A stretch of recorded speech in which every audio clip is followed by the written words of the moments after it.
নমস্কার বন্ধুরা, আজকে চলে এসেছে নিরামিষ একটা দুর্দান্ত স্বাদের রেসিপি নিয়ে। আশা করব রেসিপিটা তোমাদের সবার ভালো লাগবে। স্কিপ না করে দেখার অনুরোধ রইল। আর যারা নিরামিষ খায় তাদের জন্য এই রেসিপিটা কিন্তু অসাধারণ হয়, এবং যারা মাছ মাংস খাও তারাও নিরামিষ দিনে কিন্তু এই রেসিপিটা একবার ট্রাই করে দেখতে পারো। তো তোমরা কে কীভাবে বানাও সেটাও আমাকে কমেন্ট করে জানাবে। তো আমি কিভাবে বানাই এই রেসিপিটা সেটাই তোমাদের সাথে শেয়ার করলাম। তো টেস্ট একটু অন্যরকম করার জন্য আজকে নিয়েছি দেখো সয়াবিন ডুমো ডুমো করে কেটে রেখে দিয়েছি, আলু, আর নিয়েছি একটা ছোট সাইজের ক্যাপসিকাম, দুটো টমেটো, কাঁচা লঙ্কা, আদা, আর কিছু মশলা এখানে দেখানো হচ্ছে রয়েছে দেখো গোলমরিচ, জিরে, শামরিচ, লবঙ্গ, এলাচি, দারচিনি। এর মধ্যে আরও দুটো মশলা পরে অ্যাড করেছি, সেটা পরে তোমাদের দেখাচ্ছি। তো চলো প্রথমে আমি গ্যাস জ্বালিয়ে নিই, রেসিপিতে যাওয়া যাক। সয়াবিনটাকে আমি কড়াইয়ের মধ্যে দিয়ে দিচ্ছি, আগে থেকে জল গরম করতে দিয়ে দিয়েছি। এটাকে আমি প্রথমেই সেদ্ধ করে নেব, সাথে দিয়ে দিচ্ছি নুন। যে কোনো জিনিসের সেদ্ধের সময় নুন দিলে সেই জিনিসটার টেস্ট আলাদা হয়। তো জল ঝরিয়ে নিয়েছি। এবার এর মধ্যে দেখো জায়ফল আর জয়ত্রীটা অ্যাড করে নিয়েছি। শুকনো কড়াইয়ের মধ্যে এই মশলাগুলো দিয়ে দিচ্ছি, এগুলোকে হালকা আঁচে ভেজে নেব ভালো করে। আর এতক্ষণ যারা দেখতে শুরু করে দিয়েছো পুরনো এবং নতুন বন্ধুদের অসংখ্য অসংখ্য ধন্যবাদ, অনেক অনেক ভালোবাসা রইল। তো দেখো মশলাটা কিন্তু ভাজা হয়ে গেছে, ঠান্ডা করতে দিয়ে দিয়েছি। এদিকে কড়াইয়ে দিয়ে দিয়েছি সর্ষের তেল। এই রেসিপিটা আমি সর্ষের তেলেই করব, তবে রান্নার জন্য যে আমি খুব বেশি তেল ব্যবহার করছি তাও না। এই তেলের মধ্যে কিন্তু আমার এই রেসিপিটা কমপ্লিট হয়ে যাবে। তেজপাতা দুটো ফোড়নে দিয়ে দিলাম, আর দিয়ে দেবো জিরে। তো ফোড়ন আমার রেডি হয়ে গেছে। আগে থেকে কেটে রাখা আলুগুলোকে তেলের মধ্যে ছেড়ে দিচ্ছি। আলুগুলো এখন আমি লাল করে ভেজে নেব।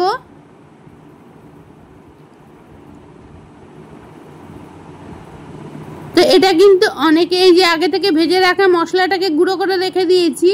এখন ক্যাপসিকাম দেখো বেটে রেখে দিয়েছি, টমেটো বেটে রেখে দিয়েছি, আদা, কাঁচা লঙ্কা, জিরে, মৌরি আর ধনে সমস্ত কিছু দিয়ে একটা পেস্ট বানিয়ে নেব।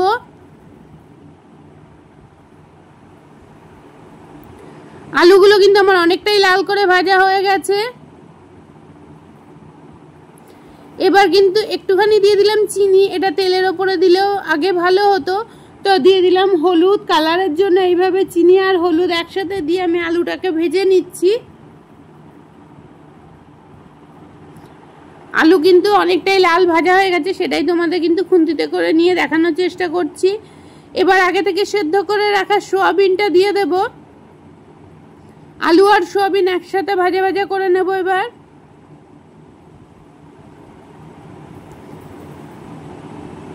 হাড় ছাড়া এই মাংসের রেসিপিটা কিন্তু অনেকেই পছন্দ করে।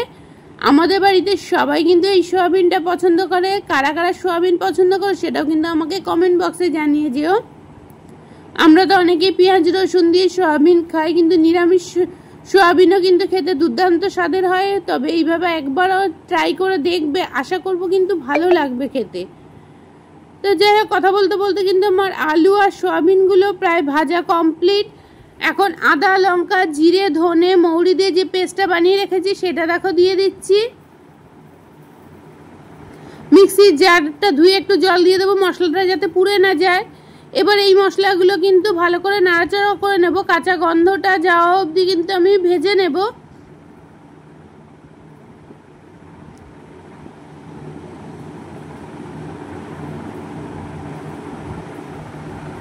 একটু সময় করে কিন্তু এই মশলাটা কষাতে হবে। এবার বেটে রাখা ক্যাপসিকামটা দিয়ে দিলাম, আবারও নাড়াচাড়া করে নিচ্ছি।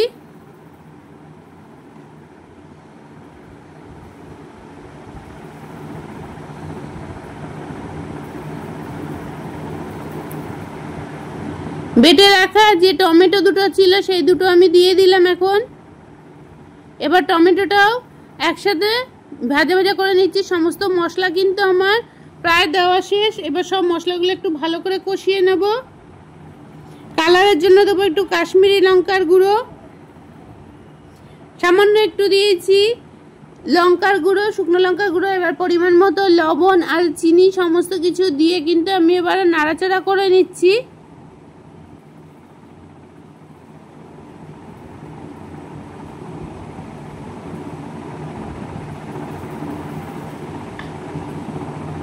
আর কেউ স্কিপ করে দেখো না, সবাই পুরোটা ওয়াচ করো।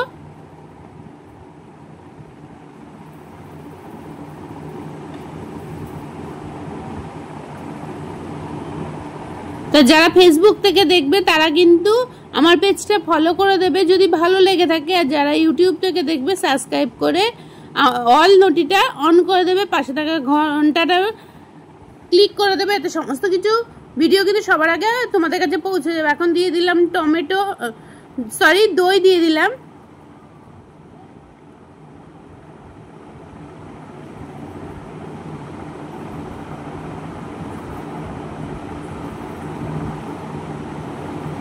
তো দই দিয়েও কিন্তু আমি কষিয়ে নিচ্ছি। আর আলুটা দেখো কিন্তু আমার কষাতে কষাতে সেদ্ধ হয়ে গেছে। তো এটা খুব বেশি জল ব্যবহার করব না, অল্প জল দিয়ে কিন্তু আমি একটু কষা কষা টাইপের করব।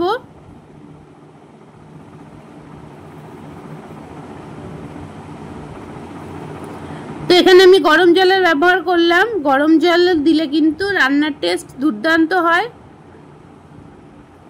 এবার সমস্ত কিছু ভালো করে খুন্তির সাহায্যে মিশিয়ে দিচ্ছি। তো দেখো ঝোল কিন্তু ফোটা শুরু হয়ে গেছে।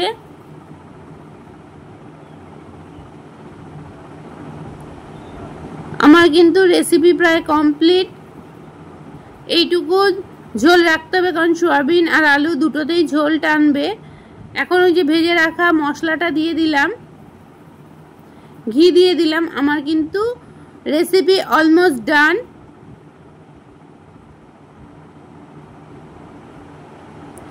তো চলো এবার সার্ভ করে দিই।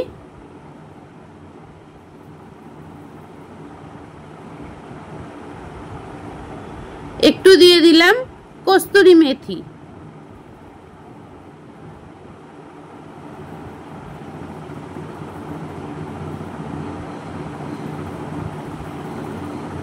সমস্ত কিছু মিশানো হয়ে গেছে কমপ্লিট। এবার আমি কড়াই থেকে তুলে নিচ্ছি। তোমাদের এই হাড় ছাড়া মাংসের রেসিপিটা কেমন লাগলো অবশ্যই কমেন্ট করে জানাবে। তোমাদের সুন্দর সুন্দর কমেন্ট আমাদের নতুন নতুন ভিডিও বানাতে উৎসাহ দেয়। অবশ্যই মিষ্টি মিষ্টি একটা কমেন্ট করে যেও রেসিপি ছাড়ার আগে। আর যারা এই পর্যন্ত আমার সাথে আছো তাদের অসংখ্য অসংখ্য ধন্যবাদ, অনেক অনেক ভালোবাসা রইল আমার তরফ থেকে। নতুন পুরনো বন্ধুরা সবাই ভালো থেকো, সুস্থ থেকো আর সাবধানে থেকো। আবারও দেখা হবে নতুন কোনো রেসিপি বা ব্লগ ভিডিওর সাথে। ততদিন সবাই ভালো থাকো, সুস্থ থাকো, সাবধানে থেকো। আর আমি সবার পাশে আছি, সবাই আমার সাথে থেকো। চলো টাটা আজকের মতো।